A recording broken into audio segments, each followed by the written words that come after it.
Asato ma sadgamaya tamasho ma jyotirgamaya mrityor ma amritam gamaya aviravirmayedhi rudro jatte dakshinam mukham te namang pahi nityam te namang pahi nityam Om Shanti Shanti Shanti. O Lord, lead us from the unreal to the real, lead us from darkness to light, lead us from death to immortality, and evermore shine in our hearts with your resplendent face. Om peace, peace, peace be unto us all. So we are on the reading of the Śvetāśvatara Upanishad, and we have finished the chapter 2, and we will start today chapter 3. But I'll just, as I do, go a little backward and forward to link with this connection of this chapter. So, we have read the second chapter, very important for spiritual practice. He has suggested that you have to control your breath, lead a very pure life, and keeping the head, neck straight, and the senses focused with the help of mind to bring all your thoughts in your center of focus.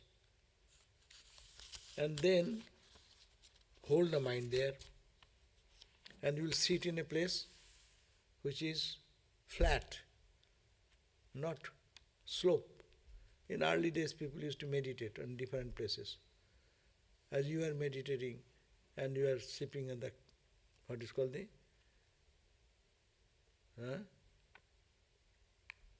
in the rock, on a rock, on some place where there is beautiful view and all this, no? But there is a chance on the don't meditate on the side of the bank, Ganga, because most of our meditation is sleep. So if you sleep, you will fall into the waters. So similarly, don't sit in a scenic, beautiful place but slant, and then you can roll down and get wounded. That's why it is suggested perform one's exercise in concentration. Either go in a cave or in other places helpful for practice, like place where the ground is straight and flat, there is no pebbles and thorns, like that. Nowadays we are all cleaned everywhere, but in early days it was all forest and jungle, no? So select a place isolated like that.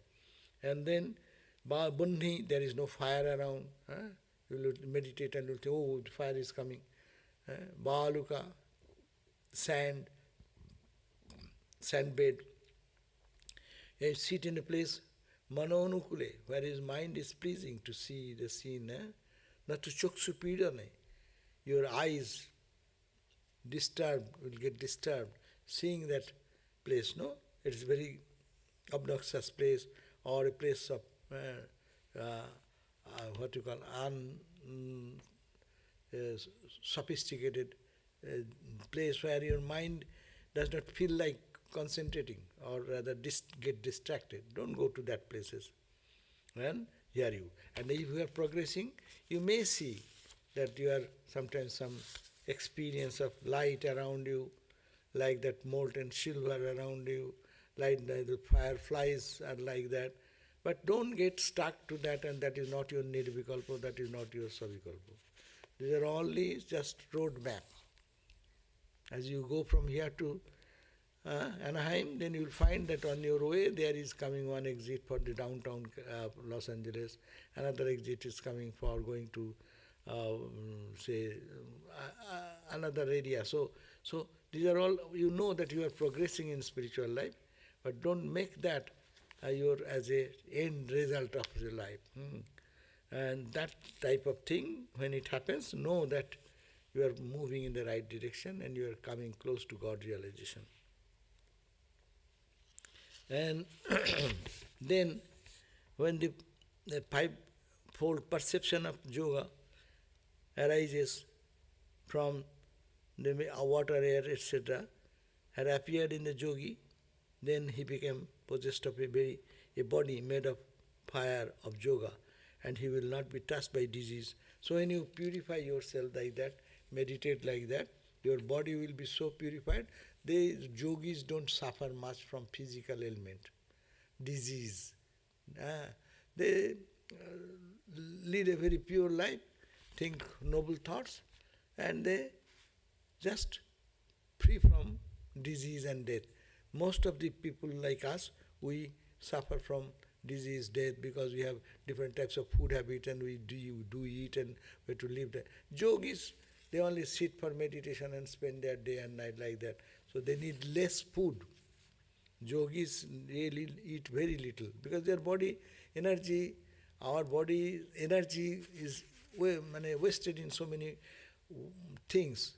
Suppose those who are in job situation, you have to comply with that job, run here, run there, spend your time and energy. So energy is lost.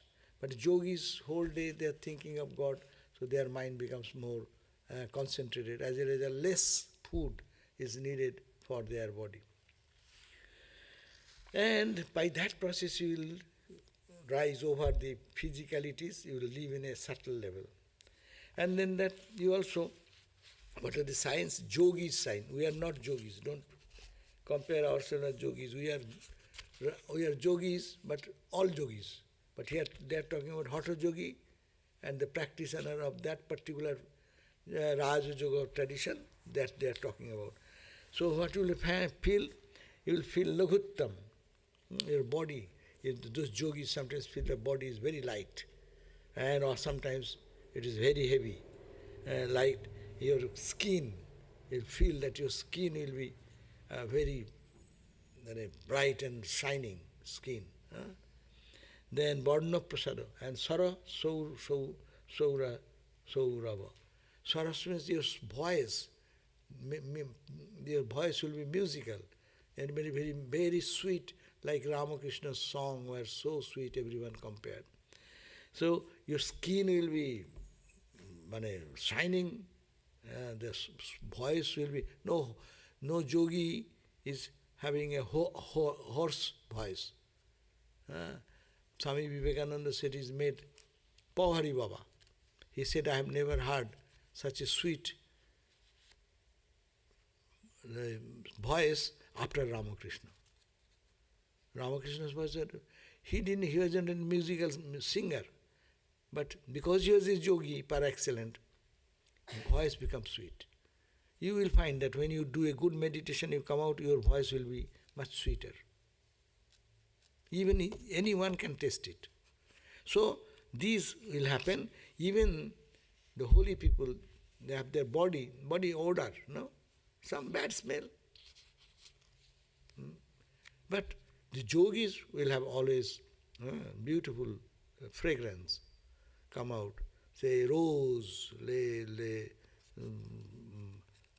whatever, better, perfume. You are not, without using the perfume, their body will emit perfume because of their holy thinking, noble thinking.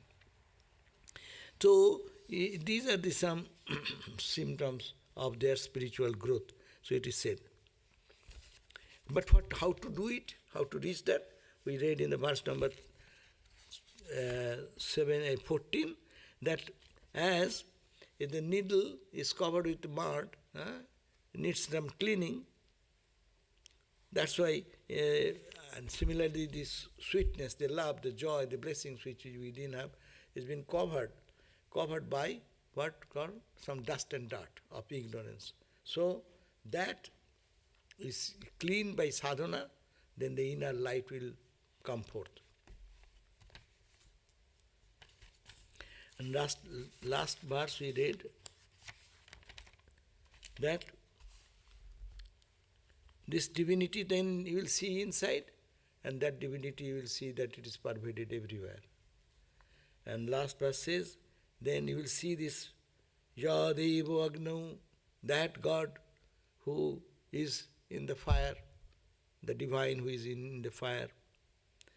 Jo Apshu, that Lord God who lives in the waters as consciousness. Jo Vishang Bhuvanam Avivesho, who is in the plants and trees, they have entered into he has entered into everything by seed form. Vanaspatisu, in the trees, in the plants, that who is there, that one God, I salute him again and again. So that was the important, that's the revelation. Very important point is that's the revelation. The revelation of a yogi will be that he will see. Yo Deva Apsu. This is a good verse for meditation. People can meditate on this. Yo Deva Apsu. Whatever, when you see some water, there is some divine behind this water, no? Jo Agno.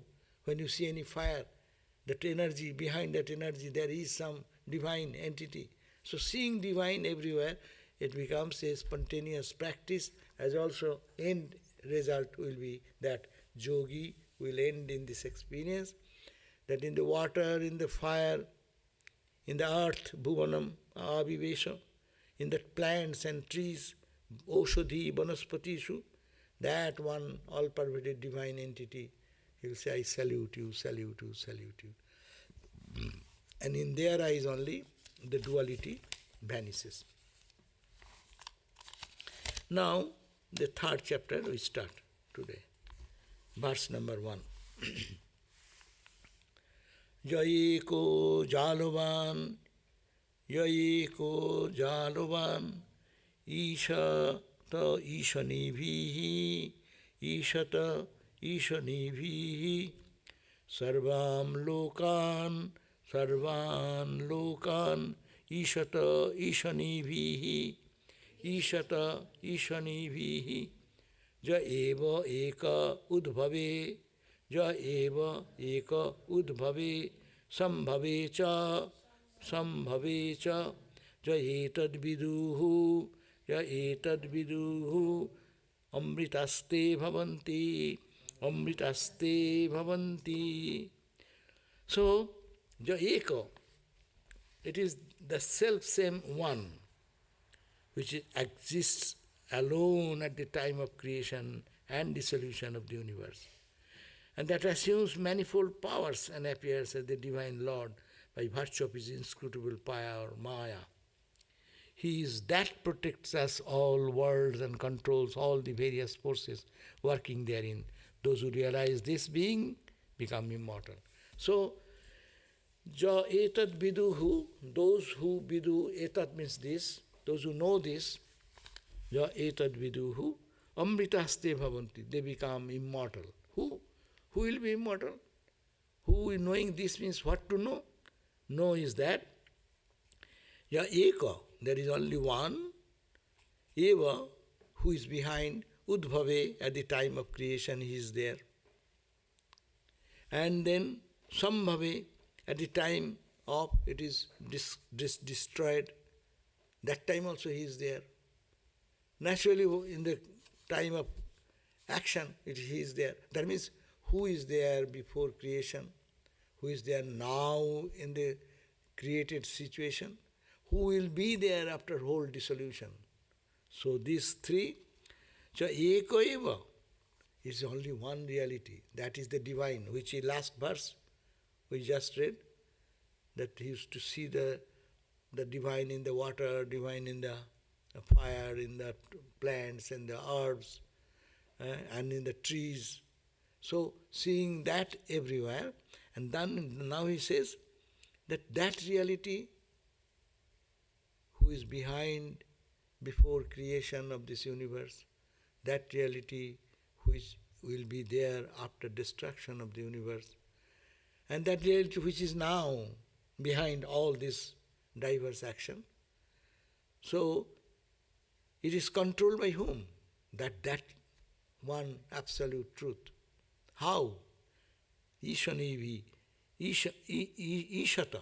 That's controlled by that. How? By Ishan, controlling power. That's the power of Maya. by the inscrutable power of Maya. Innumerable powers are manifesting here. So it is the power, so they are bringing us into awareness that this whole universe is permeated by one consciousness, before creation, now and after. And it is the cause which manifests in this universe in as form of different powers. All the powers we see in this cosmos, in this universe, it is that power, only Maya power, Maya Shakti, is getting expressed in different ways. So, Ishate, it appears as Divine Lord, saw he, that person having innumerable forces working therein, Sarvan Lokan, he is controlling all the planes of existence. How many planes of existence is there? In this earth itself, how many planes of existence? Is it? No. All planes, we live in different planes of existence. Children live in their level of existence, no? They have a different world. All the children, say 20 children are playing, they live in another world. For them, the doll has a life, the doll gets sickness, he has body temperature, and he cries, the mother is crying with the child, no? They live in another world. As you grow on, in every level you see, we live in different world. In this world itself, say ant world is different world, your insect world is different world, bacteria world is different world, cellular level that is different world. They function differently, they work differently. But by what force makes these things work like that? It is the power of that Maya.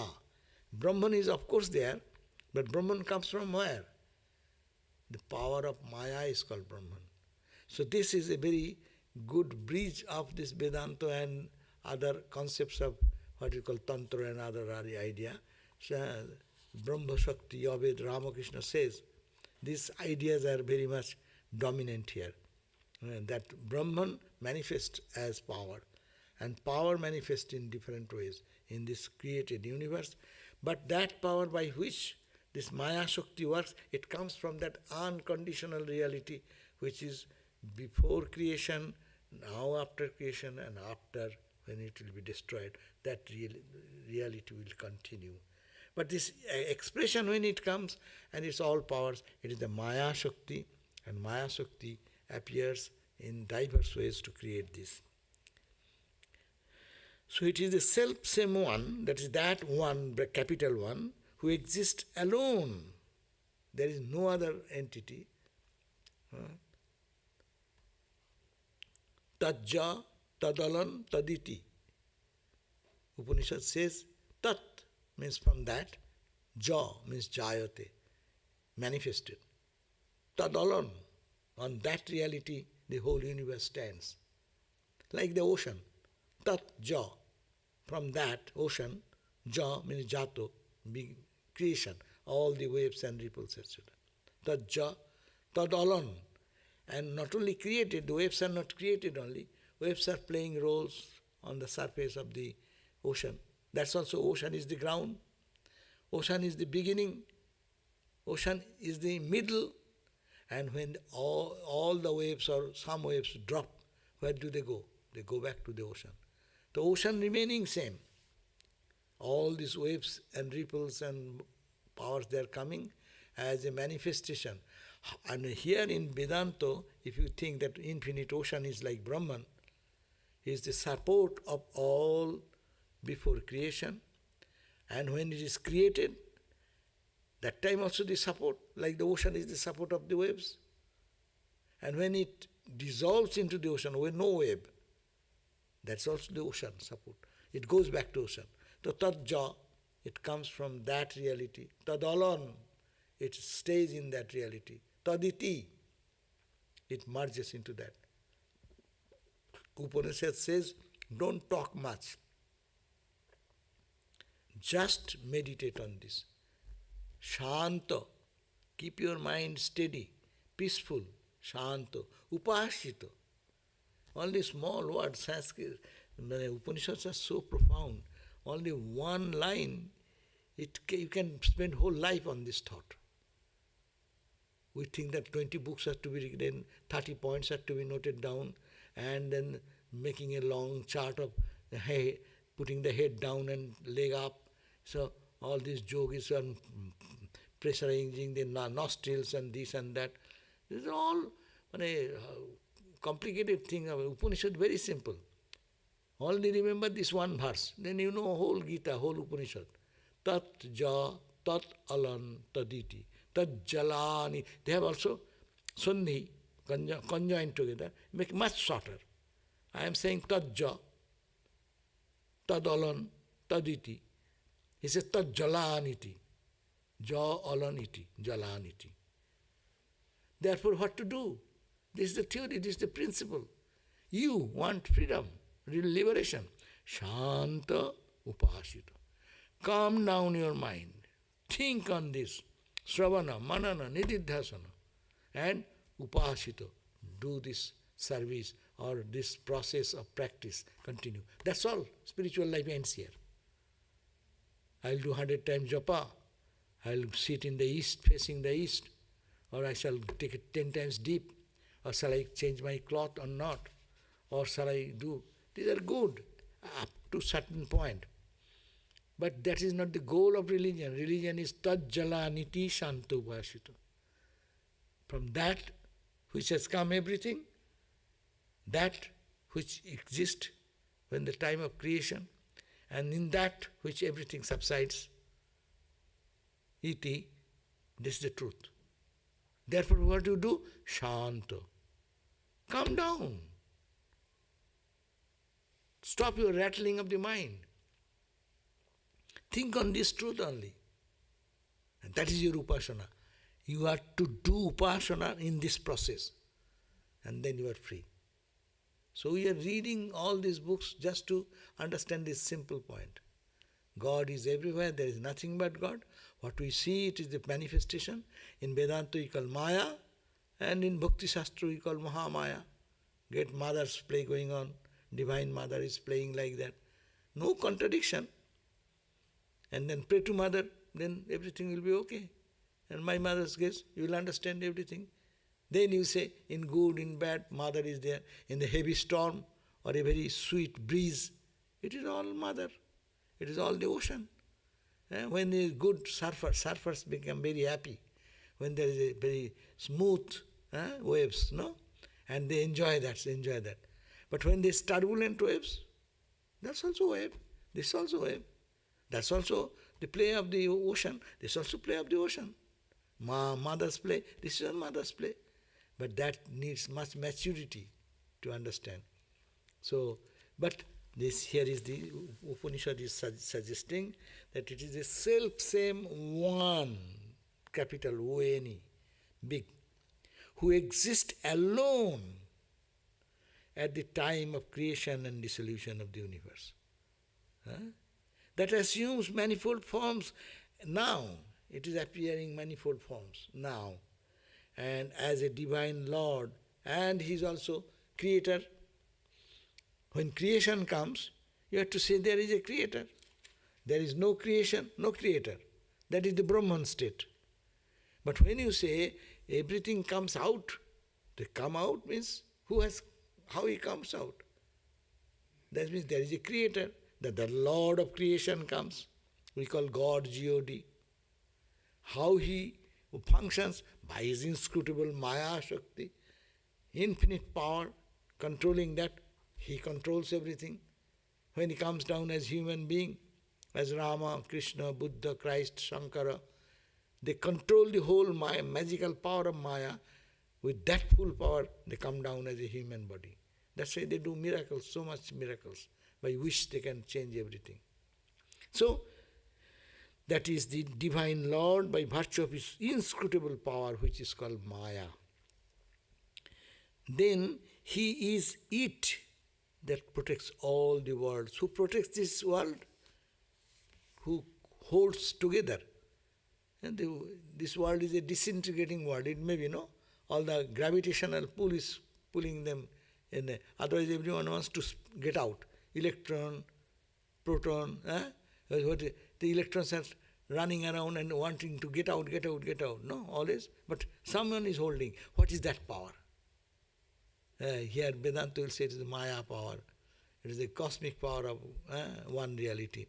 So it protects all the world, controls all the various forces working therein. In this universe, whatever force is working in this universe, it is all that Maya Shakti, the power, inscrutable power.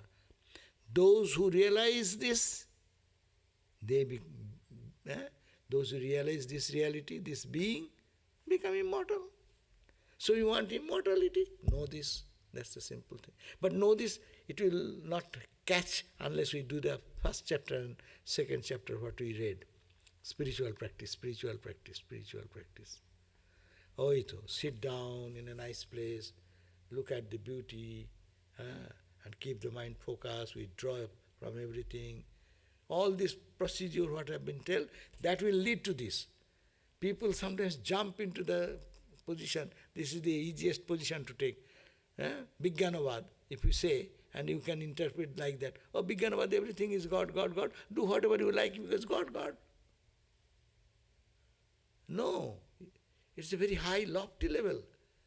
After transcending our own weaknesses and all these imperfections, when we move towards, by constant prayer, meditation, purification, selfless work, then comes a mind which will see that light inside. And that light will be projected in, and then the same person will see light everywhere when he sees here. And that should be very slow and gradual progress. You can jump into that height, but your your body will break. Jumping is good, but if you can know how to come back and be steady on the surface. So Ramakrishna used to know jump.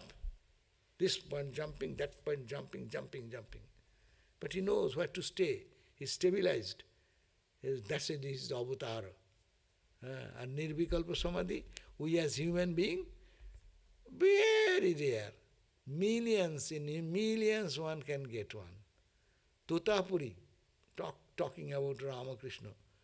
Totapuri is an expert, no? He said, oh my God, what is this? First he saw Ramakrishna and said, he is the right candidate for Vedanta practice. And he selected, will you learn Vedanta? And that is the way it started. But he was surprised that I took 40 years of spiritual practice, rigorous spiritual practice. And a hard rock, eating nothing, doing austerity in the Himalayas, with bare body like that. How much bichara and studies I have done. 40 years it took me. And this Ramakrishna, just like this. That's why he knows how to jump. And once it is done, done forever. There is a song, many people criticize this song of Rabindranath Tagore. Tagore has sang a song, Majhe Majhe Tabo Dekha Pai, Chirodin Keno Paine. He's saying, oh Lord, I get your glimpses of vision now and then. Why don't I get you all the time? Why the cloud comes and covers my views and don't allow you to see? Sun is there, clouds come suddenly and covers my views. No? So this is the expression, Tagore wrote it. But there is one criticism comes, no. If you have really experienced one Nirvikalpa, it is never like that it comes and goes. It cannot. It should be a constant companion of you. There is nothing to gain more, nothing to lose anything, nothing to gain anything. Your life's mission is perfectly finished, completed. And you remain in the infinite joy all the time, and you see the divine everywhere, as he said. That will be the experience. What will be the person of Nirvikalpa? This. He says that Eka, that is only one.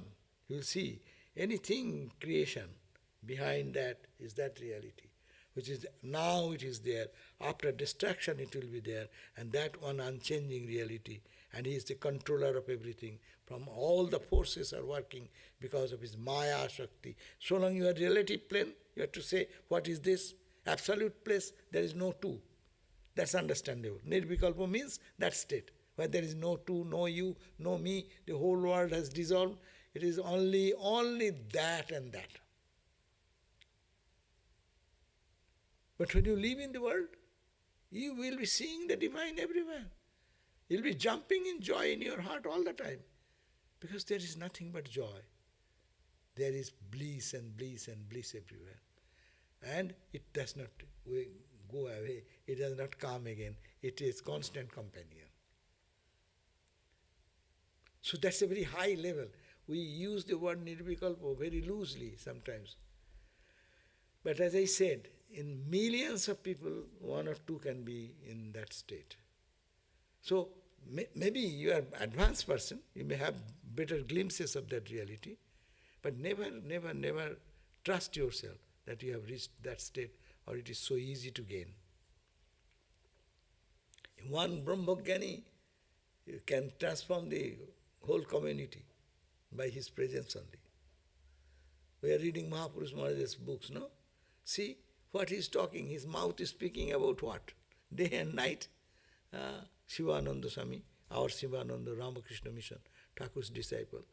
Brahmananda Swami's. Look at that. And Brahmananda Swami's life you read by touching. He's fishing. In the dualistic world, he's fishing with a rod in hand. But he does not eat fish, but not to kill them. Just play with that and leave them. But it's a fun for him. The people say, why is a Brahmajnani doing that? His mind is shooting high. He wants to keep the mind down by this fun and play. He used to play cards. Playing card for a monk and a Brahmajnani, is a playing card is what they say. Then Baburam Maharaj and Raja Maharaj, Swami Brahmananda, Shiva Premananda, they are all playing, you know. And Vishuddhananda Swami, who was there? Prabhupada Swami was also one of the four players. And Baburam Maharaj, when they are playing, intentionally giving the wrong cards so that Raja Maharaj can get the access to win. He is always winning. And then Prabhupada Swami says, what are you doing, Swami? It is we should win. You are giving to Maharaj to go everywhere, every time you are giving some access, where you have to put the right card you have in your hand. You are not putting that, you know that. What is this?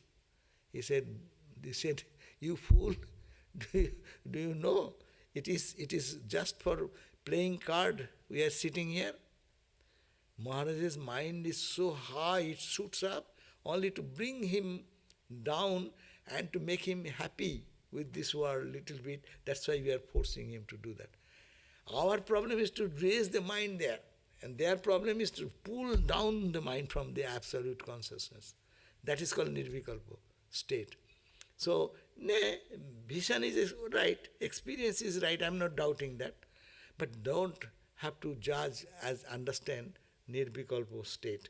There one gentleman used to come here. He does not come nowadays. I'm talking about maybe 25, 30 years ago. He used to sit and come here and meditate. That time I used to sit in the office. And anyone can come and question or sit and talk. So he used to visit, because I used to regularly come over here. And he one day entered into my room and said, Swami, I have a question. I said, please come. They said, you have samadhi, no? You have nirvikalpa samadhi? I do not know. I only heard the word. I do not know what is nirvikalpa samadhi. I have read it is like that, but I have no idea. You have no nirvikalpa samadhi. I have it. Then you are fortunate. You have it. That life will be totally different, transformed. It is who will express that joy which is inexpressible joy. and he'll be saturated with that bliss all the time. But anyhow, I'm not to judge that, but I'm saying that it is really very high level. And in the Gita also, Thakur also said, among the millions of kites, one or two gets cut, becomes free. Millions of people practicing spirituality, one or two attain to that purity and state. No, they may be there, but we should be careful about, and let us not mistake. Any experience, higher experience is good, but don't equate with that the absolute. Is it difficult? I cannot say that, at least. If another Brahmajnani is there, they can say. If there is a Brahmananda, he can say. If it's Swami Shivananda, he can say. No, ordinarily we are not fit to say that. And we are also not to deny that. That's my point.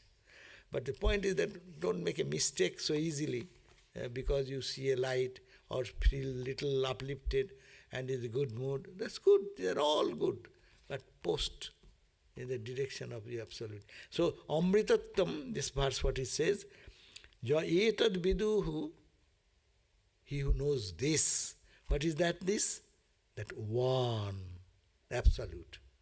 Satchidananda Brahman, with his power of Maya, has manifested in this world, and all the forces working in this world. It is that reality, that reality, that reality.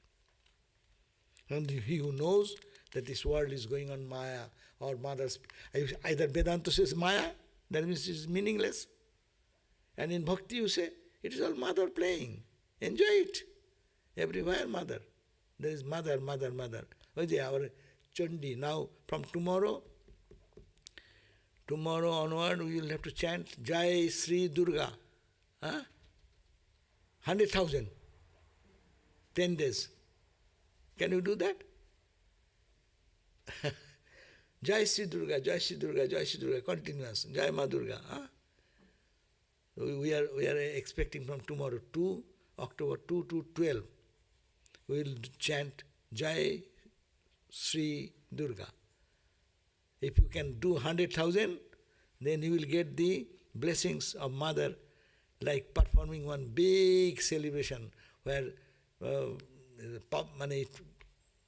have no idea of, Indian people have the idea of Durga Puja, how laborious. You can go on our website when the puja time comes. The puja is how detailed and how profoundly spiritual, and it brings the benefit of that holiness, purity, love. If you can do 100,000 in these 10 days, then every day we have to do 10,000. That means you cannot stop. Day and night you will say, Ma, Jai Sri Durga, Jai Sri Durga, Jai Sri Durga. Why? Jai Sri Durga. This Durga is Mother, this Maya, this Mahamaya. Every force you see in the cosmos, it is Maya, it is Mother, a Mother force working. So it is her power which manifests the universe. When there is no manifestation, no power, is Brahman. The same Brahman with power and its manifestation is called Jagat, Jiva Jagat, and this all the forces are Mother, Jai Ma Durga, Jai Sri Durga. So footnote says this mantra speaks of the oneness of the ultimate principle in spite of its apparent diversity in the functions. It also shows how the Divine Lord or God is nothing but this ultimate principle of the Absolute, appearing as active. Non-active is Brahman. Active, appearing as active in how? In creation, maintenance and destruction of the universe. How? By virtue of the power of Maya. This Maya again is shown to belong to him. Maya does not belong to you or me. It is the power. Or suppose your cooking power is in you. You are not cooking now, we don't see your cooking power. But power is not gone anywhere, it is with you. So the power, when it is not manifested, that is Brahman. When it is manifested through that power, we call this universe of diverse functions and actions. He is the master of it. He means this Brahman. He. We can say one is better. In earlier days, always we translate as he. Yeah? That's why women get very angry. It is, why not she? That's why we are saying she from tomorrow. Jai Ma Durga, Jai Ma Durga. The Maya again is shown to belong to him.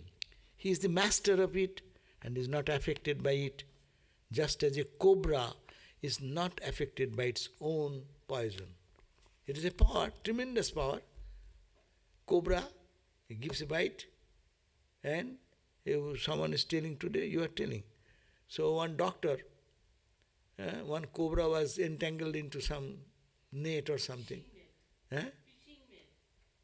Fishing net. And then the doctor, veterinarian doctor, very kind, and he wanted to save the cobra. And actually with much effort, he saved it. But as soon as he got out, they gave a bite and he died, doctor died. So cobra's power is within the cobra. When he was in the net, he was not doing anything, so the poison is not manifested. But when it is done and he got angry or he is thinking that I may injure me, and then give a bite. And then the poison was with the cobra, it didn't harm the cobra, but that same poison came to another human being, that person is dead. So we are dead here. It is the power of Brahman. Brahman's power, very good. It is hidden, no?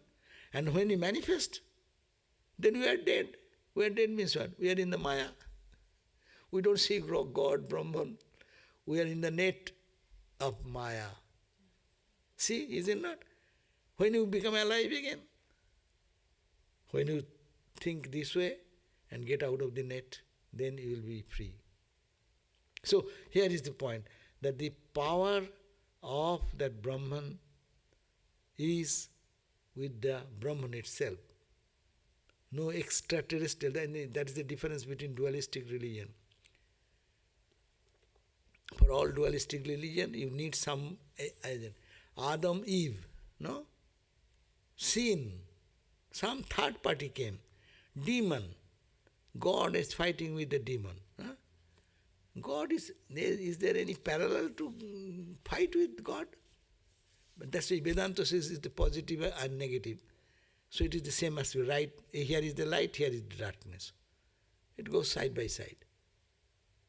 But dualistic religion will say two realities. Two realities are there. God is there, and the Satan is always after God. Whatever good thing going on, Satan goes there and enters there. That is the dualistic thought.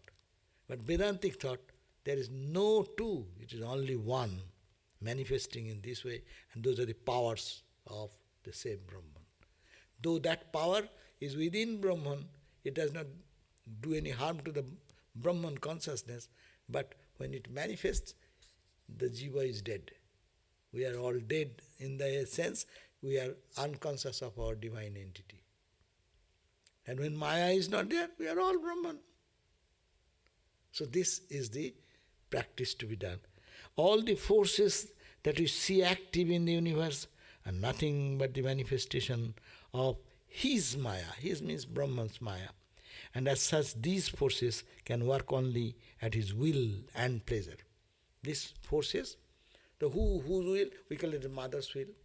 In the Chandi we are talking about, in the Devi Mahatma we did, mother in the form of happiness, what is called memory, mother in the form of forgetfulness, mother in the form of happiness, mother in the form of what you call, all the good, all the bad, no?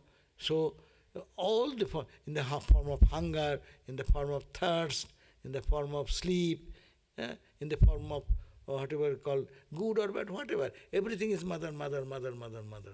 So that is the idea. It is mother's force working. That's the Mahamaya. In Bhakti we call Mahamaya. And Okay, I'll read another one or two versions, how they translated it. Swami Lokeswaranandaji translated that cosmic self, who is a magician, who governs all the worlds by his own power, who is the same whether he causes the origin or the destruction of the universe by his own power, is one without a second. Those who know this truth becomes immortal. Brahman is called here Jalavan, Swayeko Jalavan, a magician. He has cast his spell if we are under a spell. You are helpless. You must do whatever the magician wants you to do.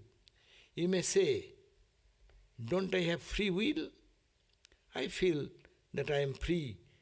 I have free will to do what I want. But Vedanta says that you have free will up to a point. In the end, you find that you really have no free will. Sri Ramakrishna used to give the illustration of vegetables in a cooking pot. When the vegetables are being cooked, they move about in the water in the pot. Children say they are jumping. But what makes them jump? The fire underneath.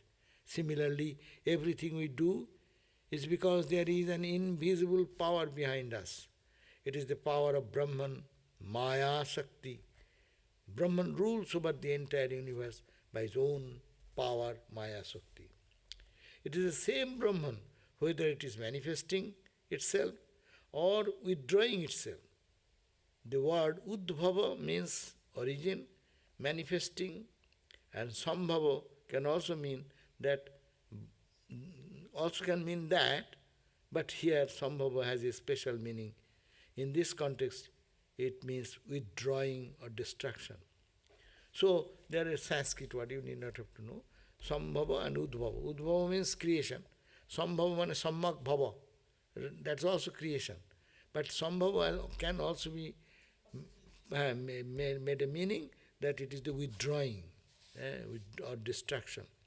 Brahman is responsible for both the manifestation and destruction, as I just discussed. Christianity and other religion will have to bring one Satan to create this nonsense in the world. But Vedanta does not need any other. It is the same Brahman, Shakti, dark side and bright side. So, if you know this, that Brahman is behind everything, you become immortal. Thus, last week questions are still here. Oh, you saved them, Acha.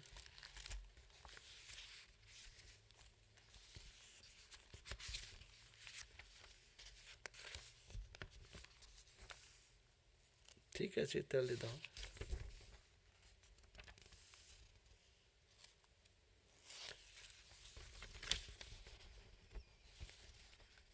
So we have read only one verse today.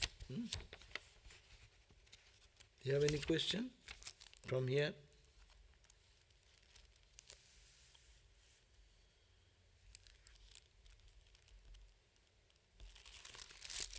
No? Okay.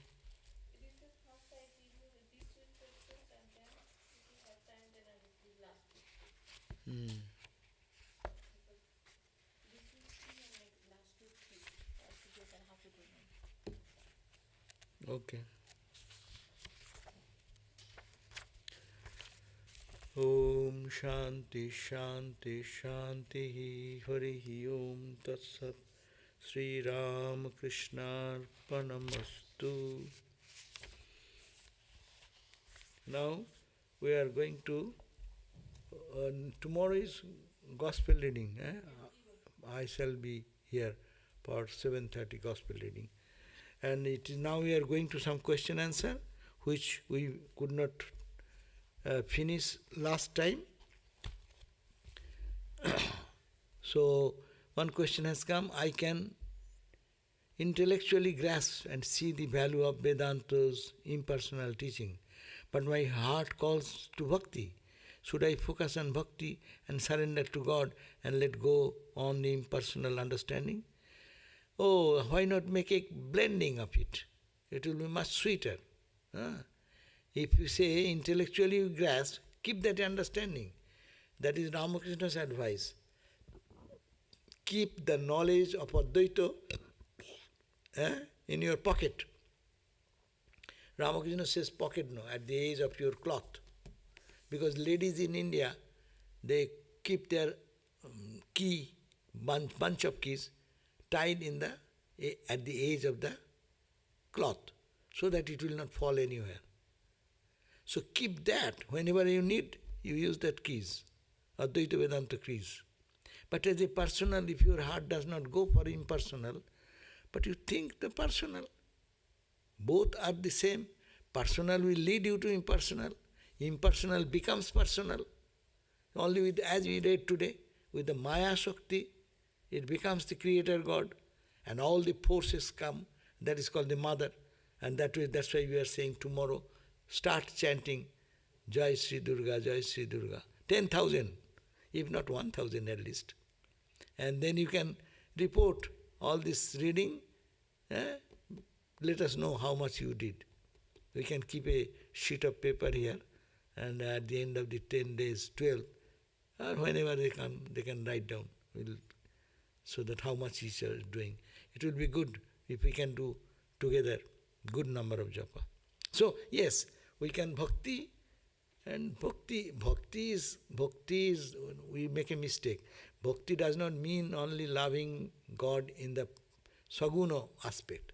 Bhakti means also nirguna. Sassanu ki sassa sarupa anusandhanam bhakti riti uchyate.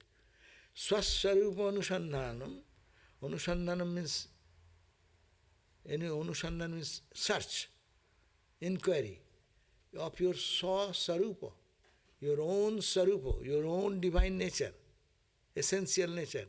That is called bhakti. So this is also a definition Shankaracharya gave. Sassarupa anusandhanam bhakti iti uchyate. You have to search for your own divine conscious self, and that is called a bhakti. Unless you have love, why will you search for that? Love does not mean only in Rasgulla or in ice cream. Love is impersonal also. You love beauty. Can you catch it? I love beauty. So beauty is personal or impersonal? Beauty is a quality, no? I love the sweetness.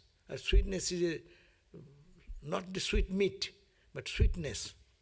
Sweetness, can you catch it? It is impersonal. So impersonal and personal is the approaches is different, but the truth is the same. So yes, we can, if our heart calls on bhakti, and then you focus on bhakti and surrender to God, but know that the same God is Brahman, absolute, with Maya. Just simply add that thought, what we read today, that will solve the confusion. Another question, Advaita Vedanta is Maya, is in the Brahman, like Thakur said, snake and poison. Then how is Maya projecting on us as a separate aspect? We are in Advaita Vedanta is Maya in Brahman, like Thakur said, snake and poison. Yes, that we discussed today. Maya, where is Maya? Where can you find Maya? Maya is the power of Brahman. So in Brahman it is there. But when it does not manifest, you don't say Maya. When manifests, then this universe comes, and in that, Maya projecting on us as a separate aspect. On us now, we are a part of Maya also. You are a part of Maya, I am a part of Maya. Like that, when you sleep last night, you created a dream.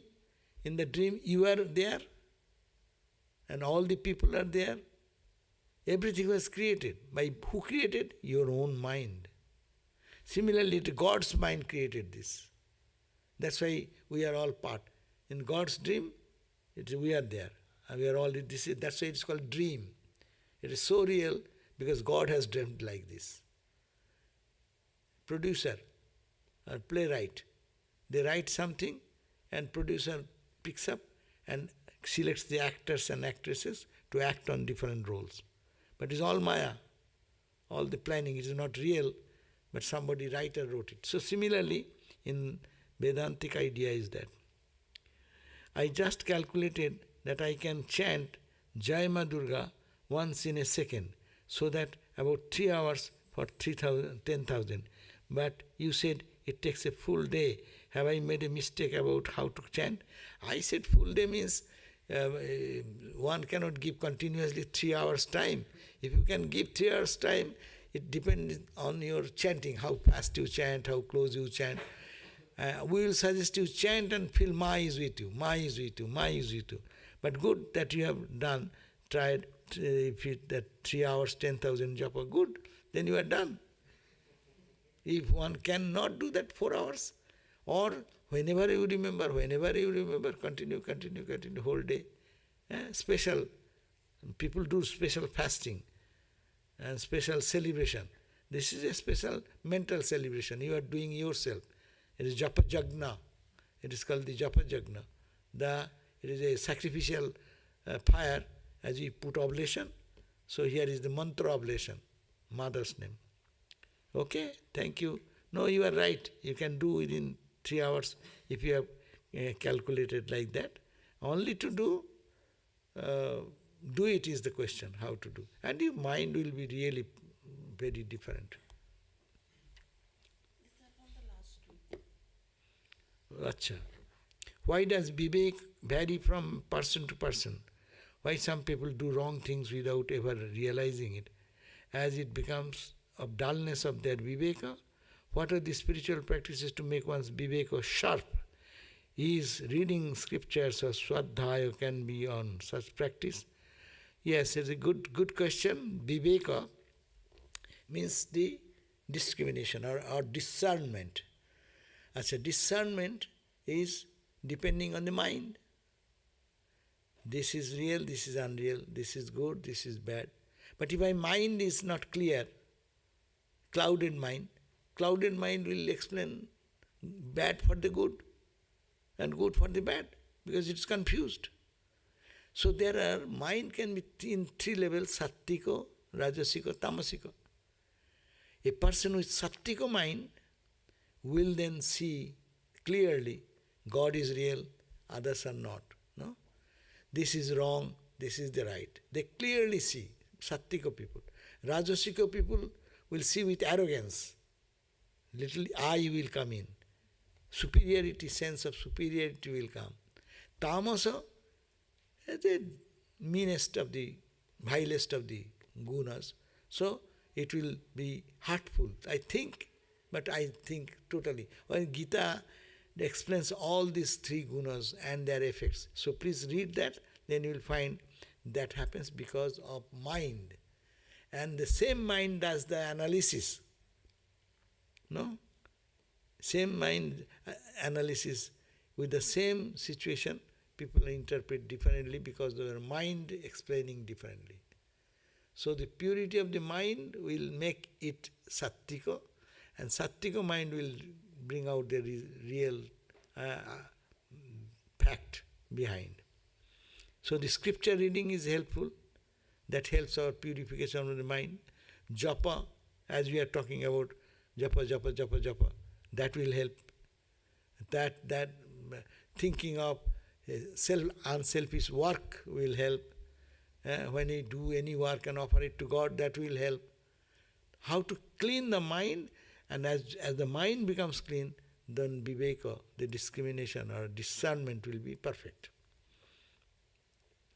Another question, Swami Vivekananda says that you must liberate the whole universe before you leave this body. Then only you will be established in eternal truth. Is that an exaggerated statement to expand our heart? Yeah, it is exaggerated. No, it is true in the fullest sense. Swamiji is a world teacher. He is thinking of the whole universe. We are small guys, we think how we will be liberated. If I get liberated, enough for me. I'll forget about who are around. And we also have our small universe. My universe is my universe. Yes. So Swami Vivekananda says that you must liberate the whole universe. But the whole universe, how can you liberate? You cannot. But you liberate yourself, then you see that everyone is liberated. Understand?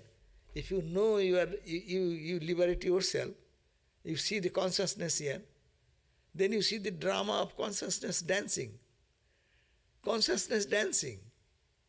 Krishna Nartati. Bhagavan, Khelati Bhagavan Brahmande. In this world, the Lord is dancing. It is His play. That will be seen as soon as one gets into that consciousness. So, Swamiji is not wrong, because Swamiji is saying it is Bhuvan.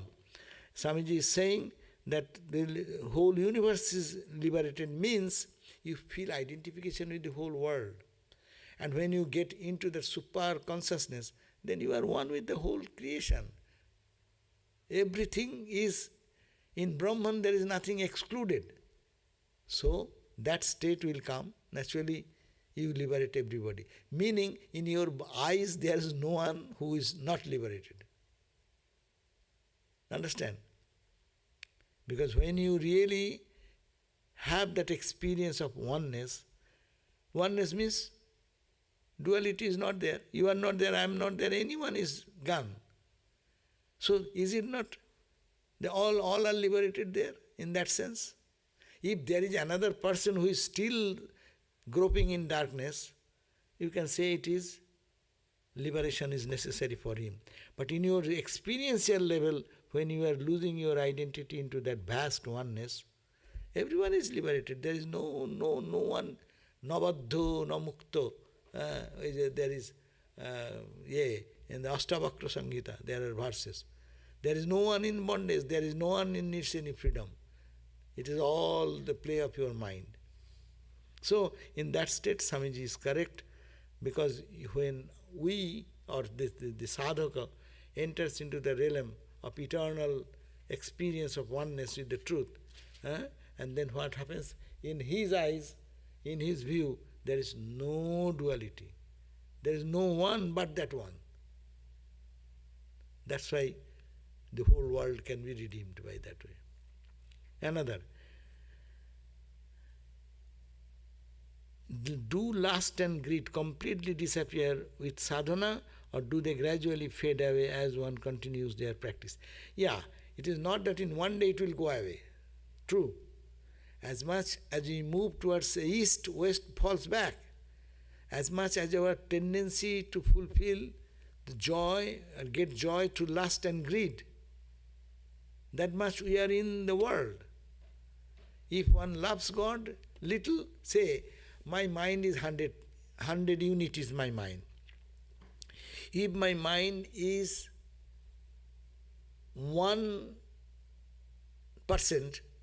goes to God, then 1% will be less from lust and greed. If it goes 2, it will be 98, 3, 97.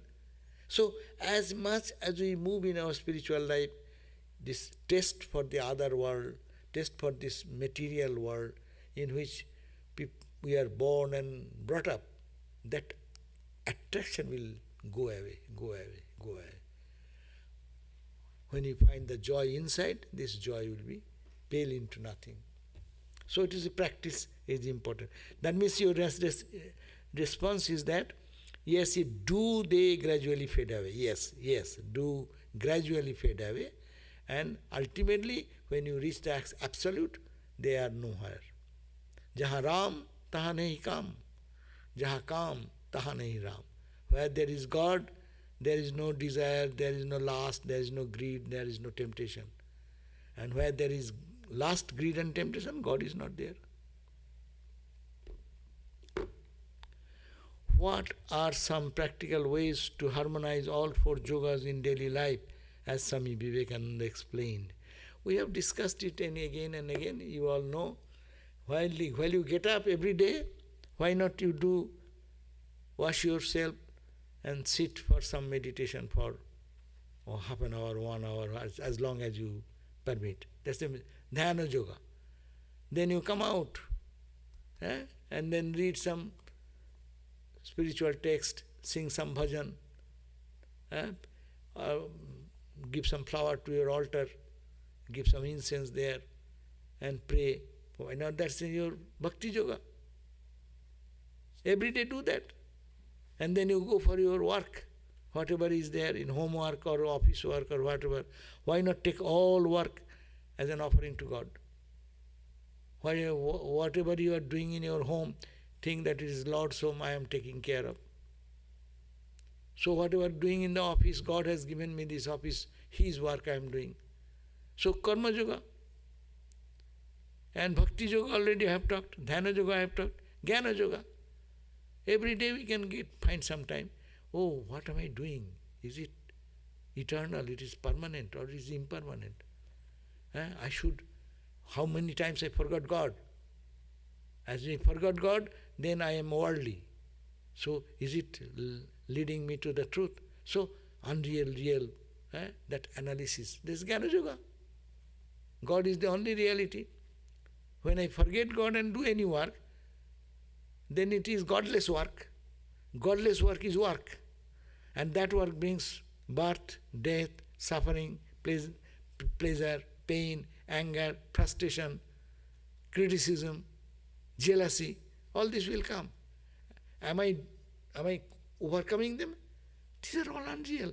This is all unreal. No, I want God. So bring these 4 attitudes in the whole life, then 24 hours become our spiritual sadhana. So we can do that 4 practice, okay? And Swamiji has talked about in many places, and Swami Premeshananda Maharaj's book is there. What is the name? Premeshananda Swami's letters of Swami Premeshananda or whatever is the name. He speaks almost in every letter to bring these 4 yogas together.